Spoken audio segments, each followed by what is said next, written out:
One of the biggest gaming companies in the world splits in three. Fallout thrives off the back of the hit TV adaptation, and Call of Duty skins just get outright ridiculous. I'm Ash Dixon, and this is Jinx News. Embracer is a strange company. It feels like the new kid on the block when it comes to gaming, though in this metaphor, it's an obnoxious rich kid who seems to have every gadget, toy, and game you could ever want. The truth is, the company has been kicking around for over a decade, previously known as Nordic Games Licensing and THQ Nordic. But over the years, it's just been gobbling up more and more companies like the gaming equivalent of the hungry caterpillar. Except in this metaphor, Embracer never turned into a beautiful butterfly, largely due to a $2 billion deal with Saudi Arabia falling through. And so that hungry caterpillar bit off way more than it could chew, and now, well, it's imploding. And that brings us to today. Embracer is separating into three standalone companies, making its name the most ironic since the former CEO of the charity Food for the Poor. Now, this is much bigger news than it might initially sound, because Embracer just owns so many studios and IPs, and well, they're now all destined for different paths. First up, we have the Middle-earth company, which will focus on AAA titles for its big IPs. That obviously includes Lord of the Rings, which Embracer bought the rights to in 2022. Other IPs under its wing will include Tomb Raider, Dead Island, Metro, among a load of others.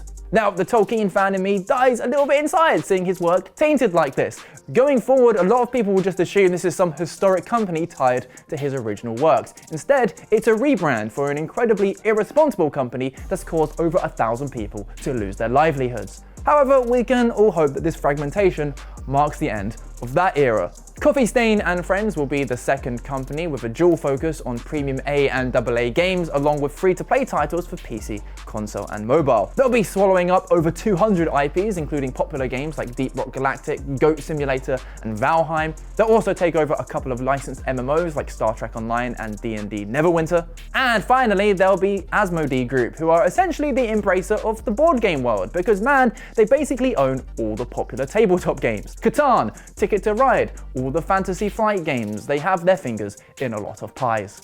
Now, the founder and current CEO, Lars Wingefors, will continue to have the biggest stake in each of the three companies. However, each will be getting new leadership. And overall, I'm just hoping this brings some stability to all the games, studios, and people under Embracer. Jobs have been lost and projects cancelled left, right, and center, and hopefully the focus can finally go back to just making great games. But what do you think? Is this good news? Do you really think anything will change? Let us know down in the comments. And speaking of change, it's probably a good time to mention a big change coming to this channel. Over the next few weeks, we're going to be trialing going from 5 videos a week to 3. That means we'll be uploading on Mondays, Wednesdays, and Fridays. First, we think it will just improve the overall quality of the show. Going down to 3 days means we can not only be more selective on picking the very best stories, but also gives us more time to actually research them. Second of all, we think it might benefit the growth of the channel. As you'll know, everything is algorithmic on YouTube now, and we feel some people might be getting a little fatigued having a new video every day.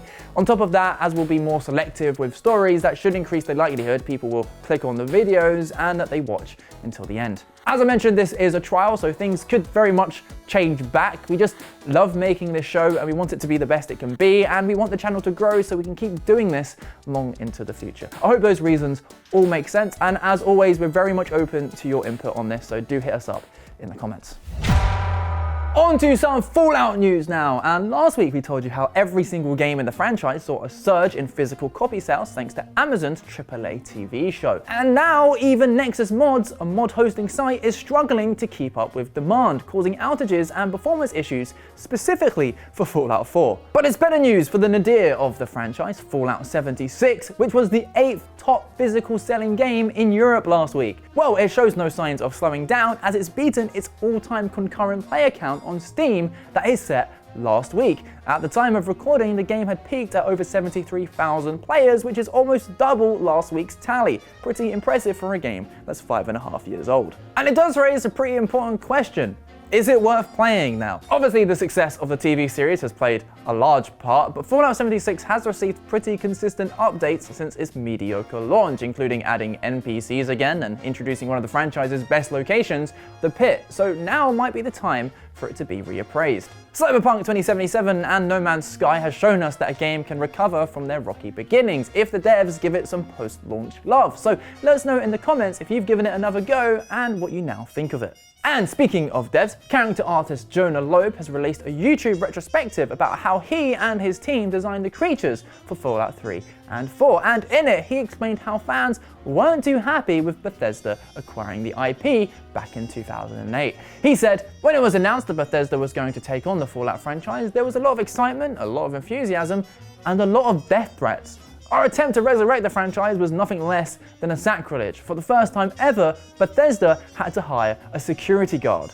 Well, Fallout 3 revived the franchise and kicked off the sequels, spin-offs, expansions, mods, and the TV show, so maybe we should all just reserve our judgment until a bit of time has passed and just lay off the death threats. It's time for the Quickfire Round, and we're heading over to Super Earth because it looks like Helldivers 2 might be heading to Xbox. That's according to one of the co-hosts of the Xbox Era podcast, Special Nick, who claims that there are preliminary discussions as the new Sony CEO, Hiroki Totoki, is more open to certain things. He did go on to say that it's still very, very early days and that it could come to nothing, so for now we should probably take it with a big old grain of salt. Not that the game needs an influx of new players, as the current ones have just completed a major order in eradicating 2 billion Terminids within a week. Quite a few people, myself included, were skeptical that it could get done. But gamers be gamers, and they annihilated those 2 billion bugs within 12 hours. It just goes to show that if we put our minds to it, we really can achieve anything, as long as anything is wiping out a load of cuddly little critters. Over to Call of Duty now, and a leaked skin has a gun turning into a frickin' battlefield. Yep, this is an MG42 in Call of Duty Mobile, not that you'd realise that because there's a whole frickin' World War II diorama on it, meaning you can watch little people fight and die in battle while you also fight and die in battle. Now arguably this is better than people running around as Kong or a literal cat, but this very much gives press F to pay respect vibes. Like, it's very much meant to be this poignant moment about the horrors of war, but it just doesn't really land. Ultimately, it's just another cosmetic to make Activision that much richer. But maybe I'm deeping it too much. And finally, last week we told you all about Pokemon Go's new avatars and how they're fugly as hell. Well, we're certainly not the only ones who think that, because the game is being review bombed to smithereens. Now, review bombing this thing, valid. But a lot of the reviews give full alt-right anti-woke vibes, which in my opinion is just outright ridiculous. What Niantic have done is extremely limit customization options by basing avatars off the same androgynous model. That's neither diverse or inclusive. Plus, there's this strange notion that non-binary or gender-questioning people want to force everyone into being androgynous, which, take it from me, just isn't true. You can be hyper-masked like Henry Cavill or hyper-femme like Margot Robbie. That's great, just people within that wide spectrum exist too. And that is the show. Thank you so much for watching. As always, please do like and subscribe to the channel to help support us, and as mentioned before, we'll see you on Wednesday.